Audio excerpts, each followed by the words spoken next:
today. Um, if you haven't already, please be sure to subscribe or follow and hit that like button. Send some hearts on over to me. And I just appreciate each and every one of you. Thank you in advance for any gifts or any hearts that you do send. I try to just read through without looking at comments and stuff. So I'm not ignoring you. I'm just reading. So we're going to go ahead and get started with a quick word of prayer. And then I am going to start in Exodus. We finished Genesis yesterday.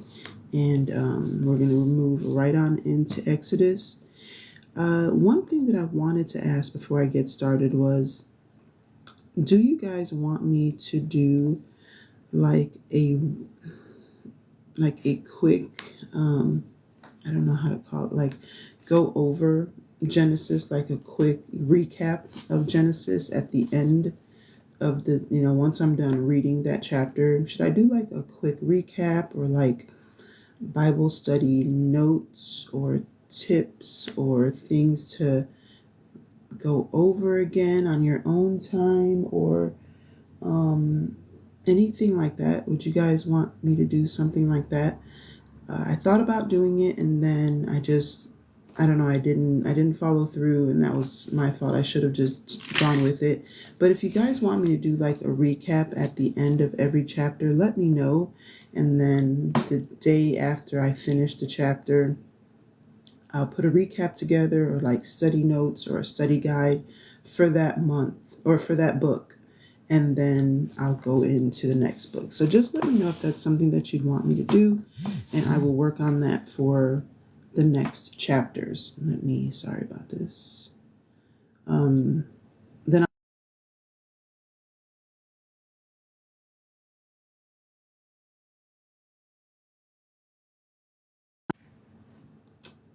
sorry about that. I don't know what I did. I pushed something. Um, but yeah, so just let me know if that's something that you'd want me to do, and I will definitely work on that in the future. So be sure to comment down below and let me know. All right, so I'm going to go ahead, start with my prayer, and then go right on into Exodus. Lord, I thank you for waking us up this morning. Thank you, God, for bringing us here today. Lord, I just pray, God, that you enter into this live, into this video, and touch someone that needs to hear your word. Lord, bless them to come in and join and listen to your word. And God, I just pray, Lord, if you see anyone or know that someone is straying from you, God, I just pray, Lord, that you let them come upon this live, come upon my channel, and that they just know that you're here and you're waiting for them.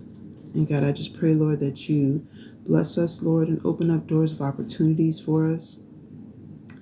And just be with us throughout this day, Lord, that we make decisions based on you and your plans for our lives, God. And I just thank you in advance. In Jesus' name, thank God and amen. And sorry for the noise in the background. My dog is walking around in circles. So, all right, so I'm going to go ahead and get started in Exodus. And it looks like Exodus is 40 chapters. So it'll probably take us a little over a week, under a week. I don't know. It looks like it's about the same as Genesis, so it might take us about the same amount of time. It took us, we're on day 9. No, this is day 10. So it took us 9 days to get through Genesis, so it'll probably take us about the same for Exodus. All right, so here we go. These are the names of the Israelites who came to Egypt with Jacob along with their households: Reuben, Simeon, Levi, and Judah; Issachar, Zebulon, and Benjamin; Dan and Naphtali, Gad, and Asher. The total number in Jacob's family was 70. Joseph was already in Egypt. Eventually, Joseph, his brothers, and everyone in his generation died. But the Israelites were fertile and became populous. They multiplied and grew dramatically, filling the whole land. Now a king came to power in Egypt who didn't know Joseph. He said to his people, "The Israelite people are now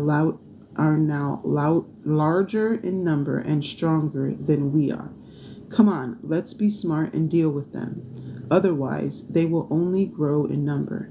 And if war breaks out, they will join our enemies, fight against us, and then escape from the land." As a result, the Egyptians put foremen of force As a result, the Egyptians put foremen of forced work gangs over the Israelites to harass them with their hard work. They had to build storage cities named Pithom and Ramesses for Pharaoh. But the more they were oppressed, the more they grew and spread. So much so that the Egyptians started to look at the Israelites with disgust and dread. So the Egyptians enslaved the Israelites. They made their lives miserable with hard labor, making mortar and bricks, doing field work, and by forcing them to do all kinds of cruel work. The king of Egypt spoke to two Hebrew midwives named Shiphrah and Puah. "When you are helping the Hebrew women give birth, and you see the baby being born, if it's a boy, kill him. If it's a girl, you can let her live." Now the two midwives respected God, so they didn't obey the Egyptian king's order. Instead, they let the baby boys live. So the king of Egypt called the two midwives and said to them, "Why are you doing this? Why are you letting the baby boys live?" The two midwives said to Pharaoh, "Because Hebrew women aren't like Egyptian women. They are much stronger and give birth before any midwives can get to them." So God treated the midwives well, and the people kept on multiplying and became very strong. And because the midwives respected God, God gave them households of their own. Then Pharaoh gave an order to all his people, "Throw every baby boy born to the Hebrews in the Nile River, but you can let all the girls live." Now a man from Levi's household married a Levite woman. The woman became pregnant and gave birth to a son. She saw that the baby was healthy and beautiful, so she hid him for 3 months. When she couldn't hide him any longer, she took a reed basket and sealed it up with black tar. She put the child in the basket and set the basket among the reeds at the riverbank. The baby's older sister stood watch nearby to see what would happen to him. Pharaoh's daughter came down to bathe in the river, while her women servants walked along beside the river. She saw the basket among the reeds, and she sent one of her servants to bring it to her. When she saw the child, the boy was crying, and she felt sorry for him. She said, "This must be one of the Hebrews' children." Then the baby's sister said to Pharaoh's daughter, "Would you like me to go and find one of the Hebrew women to nurse the child for you?" Pharaoh's daughter agreed. "Yes, do that." So the girl went and called the child's mother. Pharaoh's daughter said to her, "Take this child and nurse it for me, and I'll pay you for your work." So the woman took the child and nursed it. After the child had grown up, she brought him back to Pharaoh's daughter, who adopted him as her son. She named him Moses, because she said, "I pulled him out of the water." One day, after Moses had become an adult, he went out among his people, and he saw their forced labor. He saw an Egyptian beating a Hebrew, one of his own people. He looked around to make sure no one else was there. Then he killed the Egyptian and hid him in the sand.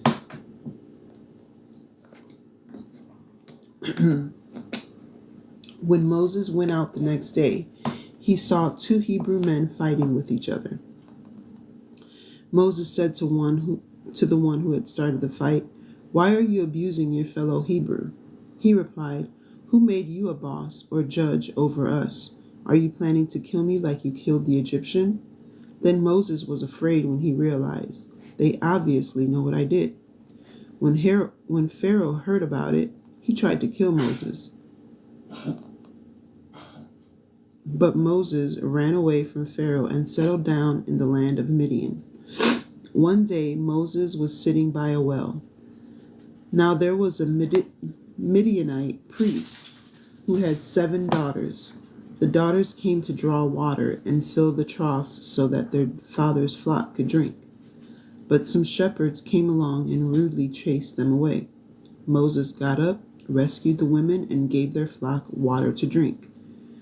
When they went back home to their father, Reuel, he asked, "How were you able to come back home so soon today?" They replied, "An Egyptian man rescued us from a bunch of shepherds. Afterward, he even helped us draw water to the flock, to let the flock drink." Reuel said to his daughters, where is he? Why did you leave this man? Invite him to eat a meal with us." Moses agreed to come and live with the man, who gave his daughter Zipporah to Moses as his wife. She gave birth to a son, and Moses named him Gershom, because he said, "I've been an immigrant living in a foreign land." A long time passed, and the Egyptian king died. The Israelites were still groaning because of the hard work. They cried out, and their cry to be rescued from the hard work rose up to God. God heard their cry of grief, and God remembered his covenant with Abraham, Isaac, and Jacob. God looked at the Israelites, and God understood. Moses was taking care of the flock for his father-in-law, Jethro, Midian's priest.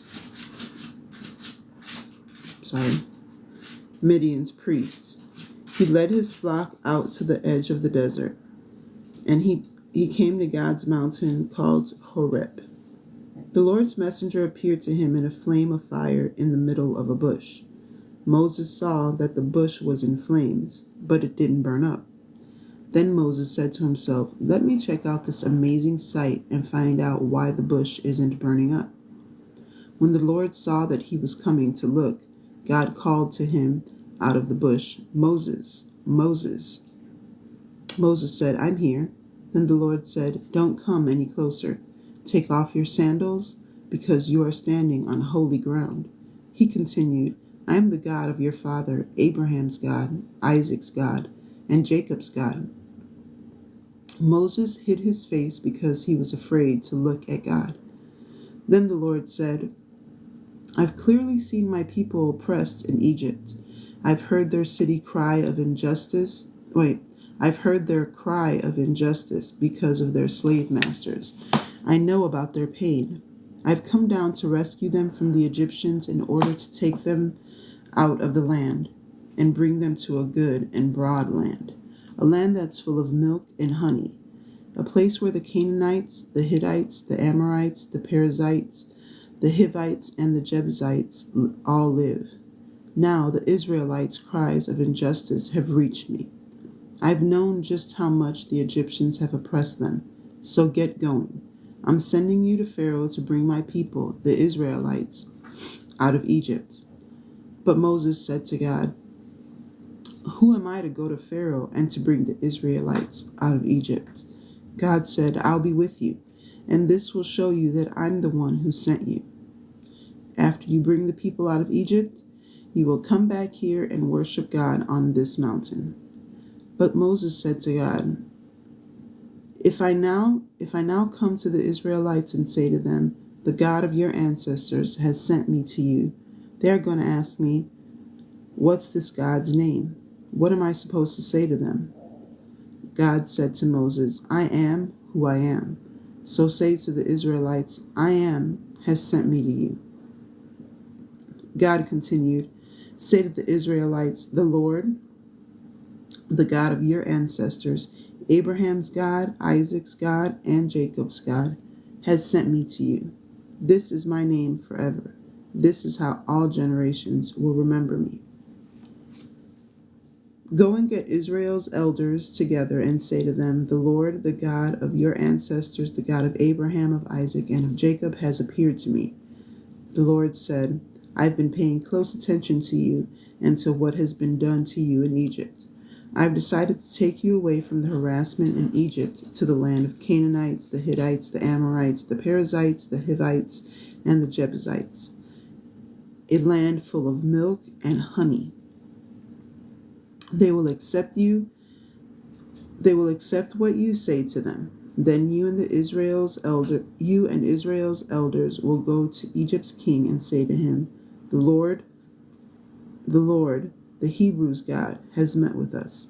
So now let us go on a 3-day journey into the desert so that we can offer sacrifices to the Lord our God. However, I know that Egypt's king won't let you go unless he's forced to do it.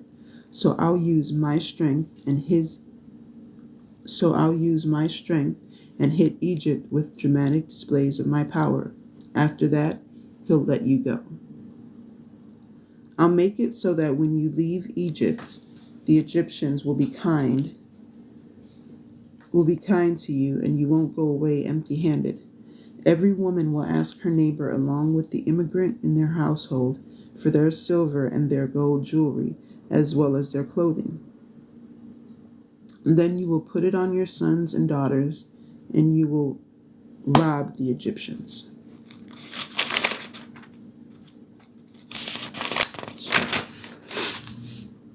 Then Moses replied, "But what if they don't believe me or pay attention to me? They might say to me, 'The Lord didn't appear to you.'" The Lord said to him, "What's that in your hand?" Moses replied, "A shepherd's rod." The Lord said, "Throw it down on the ground." So Moses threw it down on the ground, and it turned into a snake. Moses jumped back from it. Then the Lord said to Moses, "Reach out and grab the snake by the tail." So Moses reached out and grabbed it, and it turned back into a rod in his hand.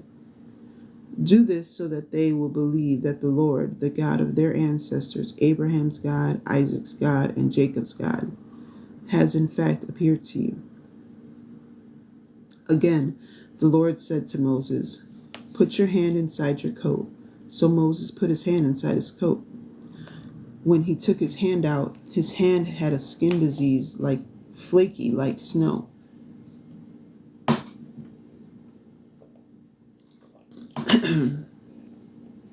Then God said, "Put your hand back inside your coat." So Moses put his hand back inside his coat.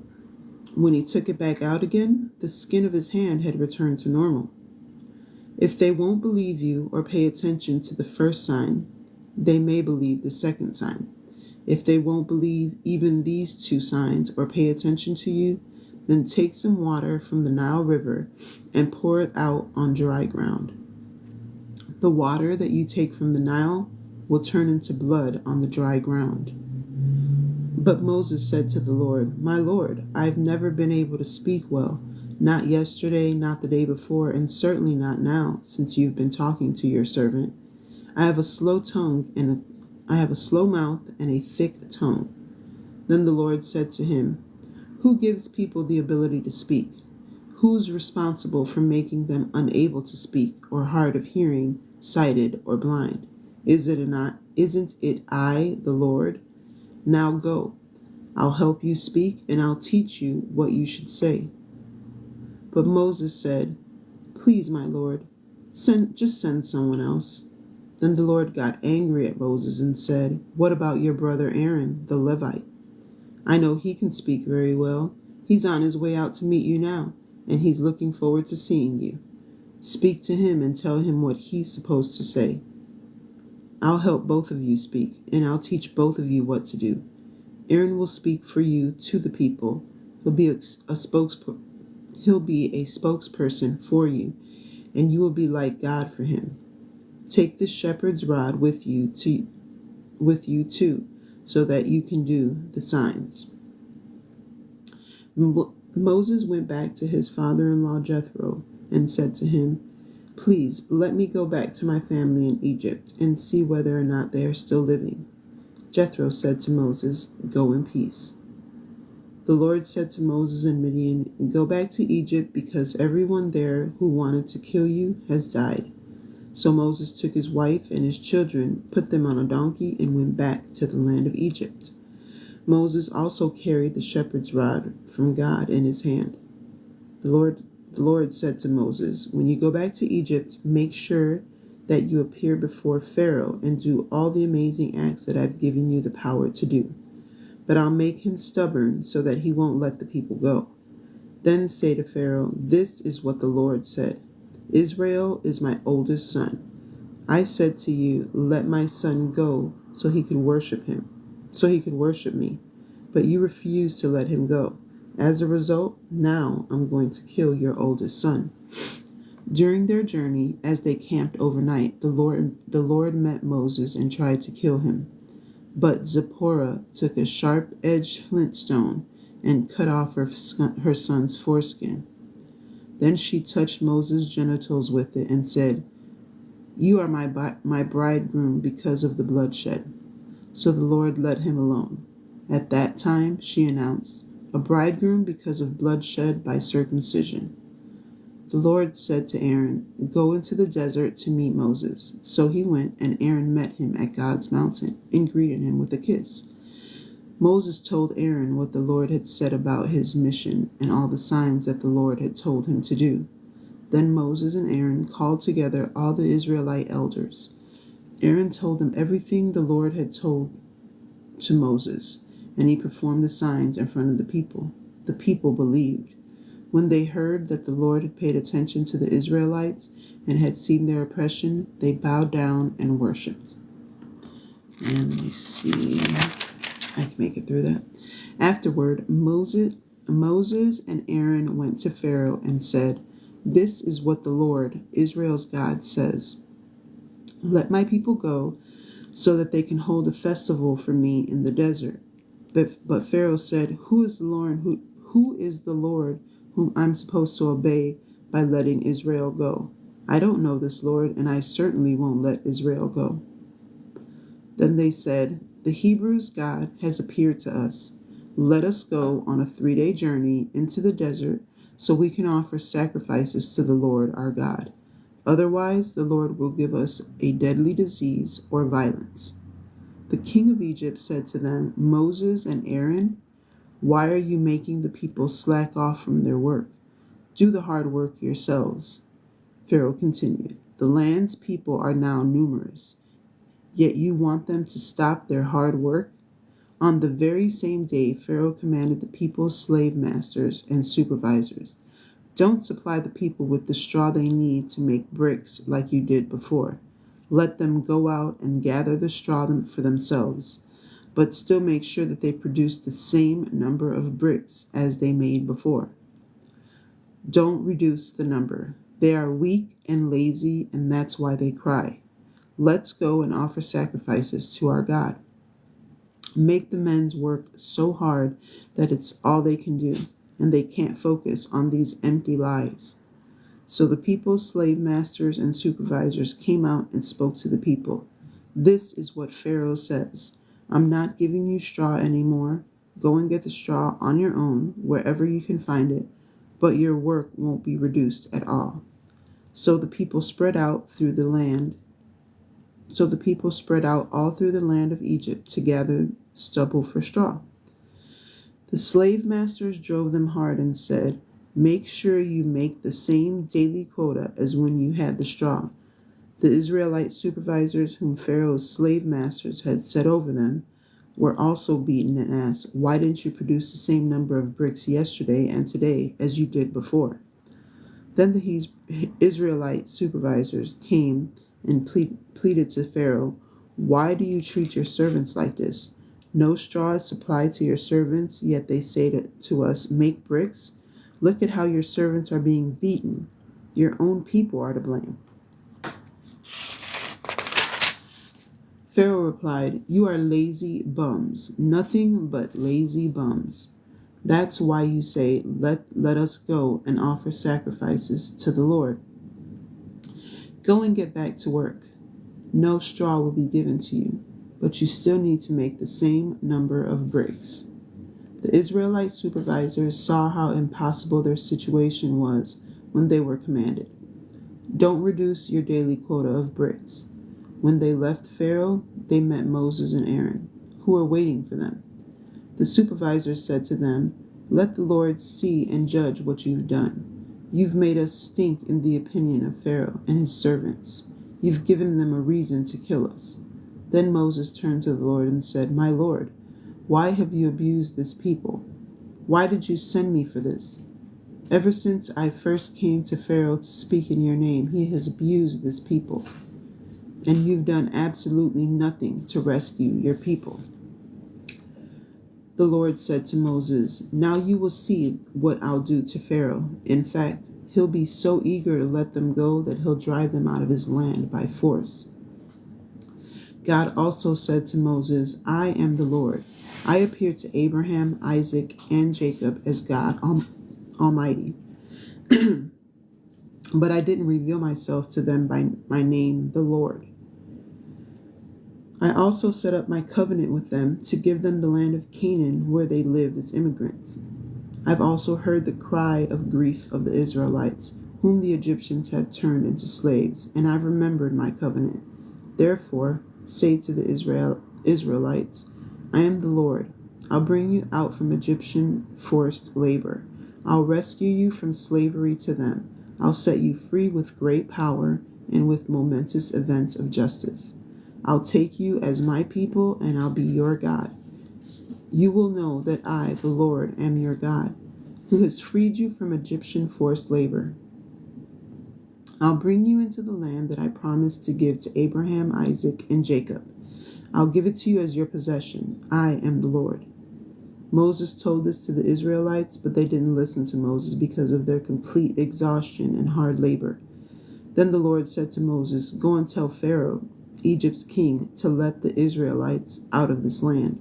But Moses said to the Lord, "The Israelites haven't listened to me. How can I expect Pharaoh to listen to me, especially since I'm not a very good speaker?"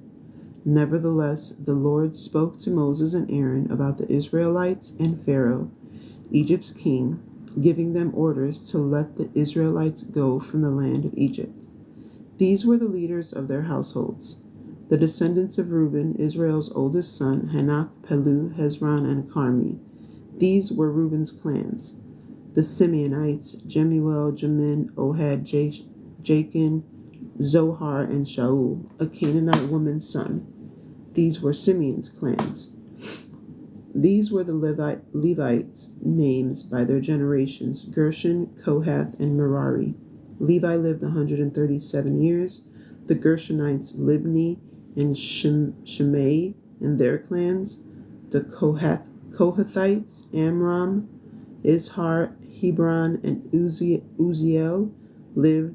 Kohath lived 133 years. The Merarites, Mali and Mushi. These were the Levite clans by their generations.